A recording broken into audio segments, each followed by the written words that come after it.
नमस्कार साथियों, सफल आईएएस में आपका हार्दिक स्वागत है। तो रोज की तरह आज एक नए मुद्दे को लेकर आपके सामने हाजिर हैं। और आज का जो मुद्दा है वो मेंस से जुड़ा हुआ है। और जो टॉपिक है वह है जल प्रदूषण। इस पे देखते हैं कि जल प्रदूषण क्या है, किस कारण से होता है, और जल की क्या संभावना पृथ्वी पर मौजूद है। तो देखिए, ताज्जुब होगा आपको। पहले फैक्ट ही देख लेते हैं। पृथ्वी के 71% हिस्से पर क्या है? पानी। और इस 71% हिस्से का जो पानी है, इसका 97% भाग जो है वह खारा पानी है। यानी हमारे पास केवल 3% पानी का जो भाग है, यानी केवल 3% पानी ही हमारे लिए मीठा पानी है या पीने योग्य पानी है। अब देखते हैं कि ये जो मीठा पानी है, इस पे ही सबसे ज्यादा क्या है? बहस है। और इसी को हम समझाने का प्रयास कर रहे हैं कि यही पानी क्या हो रहा है? प्रदूषित हो रहा है। तो जल प्रदूषण के क्या है? पहले प्रदूषण की परिभाषा क्या है? जल के भौतिक, रासायनिक, जैविक गुणों में परिवर्तन होना जल का क्या है? प्रदूषण है। भौतिक, रासायनिक, जैविक गुण। जैसे भौतिक का मतलब हो गया रंग रूप, ठीक है। यानी पानी का रंग रूप अगर चेंज हो रहा है, जैसे आपने देखा होगा तालाबों के अंदर बड़ी मात्रा में काई लगी रहती है, उसका पूरा कलर क्या होता है?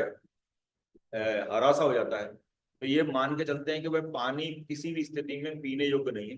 तो स्वाभाविक रूप से जब उसका रंग चेंज हुआ है, तो उसका फिर केमिकल, यानी उसके अंदर कुछ ना कुछ चीजें क्या होंगी? मिली होंगी। और जब कुछ ना कुछ चीजें मिली होंगी, वही उसके रंग को परिवर्तित कर रहा है और वही उसके क्या कर रहा है? गंध को कर रहा है। यानी उसके जैविक गुणों को भी क्या कर रहा है? प्रभावित करता है, ठीक है। अब हम जल का अगर वर्गीकरण देखें तो किस किस टाइप का क्या है पानी होता है। तो सबसे पहला है शुद्ध जल, यानी क्लीन वाटर।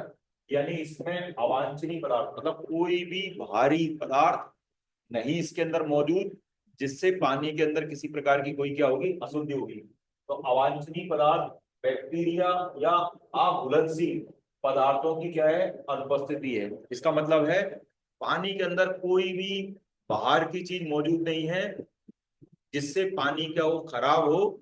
यानी पूरी तरीके से पानी क्या है? शुद्ध है। उसके बाद है संरक्षित जल, यानी सेफ वाटर। ये रंगहीन है, स्वादहीन है। इसमें ना तो कोई कलर का रंग है और ना किसी प्रकार का क्या है? स्वाद। प्रदूषित जल स्वाभाविक रूप से अगर देखें, ये गंदा भी होगा, बदबूदार भी होगा।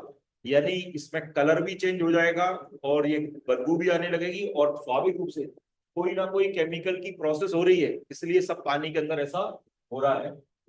प्रदूषित जल के अंदर इसमें सूक्ष्म कीटाणु पाए जाते हैं, यानी इसमें छोटे छोटे कण क्या होंगे? कीटाणुओं के हैं। तो स्वाभाविक रूप से एक कीटाणु क्या करेंगे? इसका रंग भी बदलेंगे और स्वाद, दोनों क्या होंगे? बदलेंगे।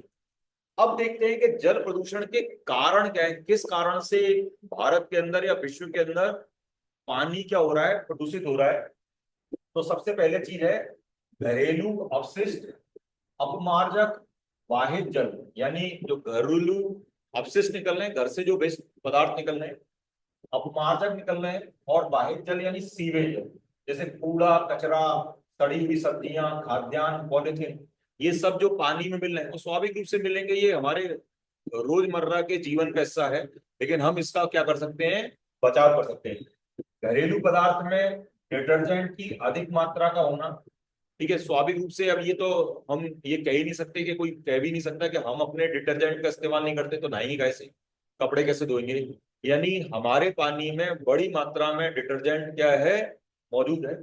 और यही क्या हो रहा है? मिल रहा है काय में? नालियों में। नालियों से नाले में, नाले से फिर क्या है? नदियों में, ठीक है ना। वाहित जल यानी सीवेज, ये सबसे बड़ा कारण है, क्योंकि सीवेज प्लांट होना चाहिए जिससे पानी का ट्रीटमेंट हो जाए, और पानी को शुद्ध करने के बाद फिर क्या हो? हम आगे हो सकता है रिसाइकिल कर लें, या फिर उसको नदियों में क्या हो? छोड़ें, ठीक है।